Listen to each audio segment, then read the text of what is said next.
আসসালামু আলাইকুম। দেখেন আমরা টমেটোর বীজ ছিটাইছি সারার জন্য।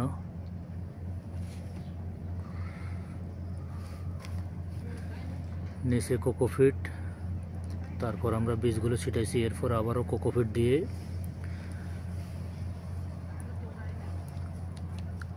একটা পেপার দিয়ে পেপারের উপরে আমরা পানি দেব। 3 থেকে 4 দিনের মধ্যে চারা চলে আসবে ইনশাল্লাহ।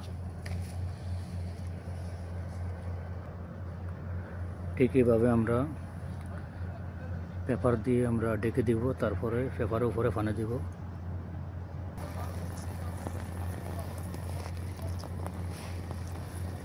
এভাবে আমরা আস্তে আস্তে পানি দিয়ে দিব। 3 থেকে 4 দিনের মধ্যে ইনশাল্লাহ চারাগুলো চলে আসবে। ওকে, আসসালামু আলাইকুম।